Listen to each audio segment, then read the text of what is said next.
যারা অ্যাক্সিডেন্টের মুখোমুখি হয়েছে স্যার, এগুলা তারা বলতে পারবে, আর মানুষটা এটা বুঝিয়ে বলতে পারবো না। চিন্তা করে দেখুন, যে হাত দিয়ে গাড়ি চালিয়ে আপনার জীবন চলত, একটি ভয়াবহ দুর্ঘটনায় সেই হাতটি কেটে ফেলতে হলো। এরকম এক দুর্ঘটনায় পড়ে নোয়াখালীর মারুফ হোসেন মৃত্যুর সাথে লড়েছেন। দীর্ঘদিন ছিলেন হাসপাতালে। জ্ঞান ফিরে শুনলেন তার একটি হাত কেটে ফেলতে হয়েছে। মুহূর্তেই তছনছ হয়ে গেল জীবনের সব পরিকল্পনা। বিপদ আসতে কই আছে না, বাতাসের মতো আসে, বাতাসের মতন চলে আসে। যেমন আমি 1 সেকেন্ড আগেও বালা, 1 সেকেন্ড পরে যে দুর্ঘটনা হবে স্যার আমি জানি না।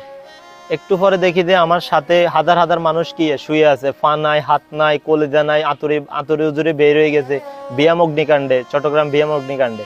তখন আমি এগুলা দেখা আমিও দেখি যে আমার একটা হাত নাই, অলরেডি চলে গেছে, ওইখানে চলে গেছে। বড় ছেলে হিসেবে দায়িত্ব তো আর শেষ হয় না। বিয়ে করেছিলেন কিছুদিন আগে। পরিবারে আছেন মা, ভাই, বোন, স্ত্রী।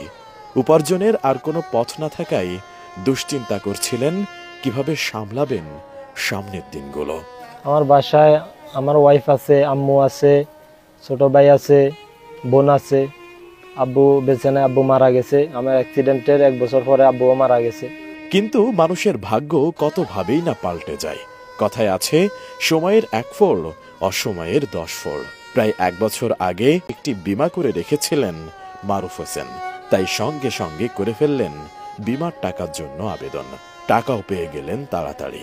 আমি এরকম কিছু হবে স্যার ভাবিও নাই যে এত তাড়াতাড়ি আমি এই টাকাগুলো পেয়ে যাবো।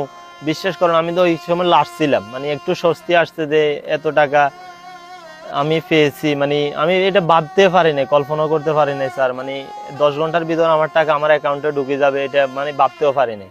আর এই বীমার টাকা ঘুরিয়ে দিল ভাগ্যের চাকা। বীমার টাকায় দিলেন একটি মুদি দোকান। এলাকায় তেল, চিনি, চা থেকে শুরু করে নিত্য প্রয়োজনীয় সবকিছুর যোগান দিয়ে যাচ্ছে এখন মারুফ হোসেনের মায়ের দোয়া ভ্যারাইটিজ স্টোর। এই দোকান এখন তার সামনে এগিয়ে যাওয়ার শক্তি। দোকানটা দিয়েছি, এখন আমার একটু হেল্প করতেছে। মারুফ হোসেন মনে করেন বীমা না করা থাকলে জীবনটা এরকম নাও হতে পারত।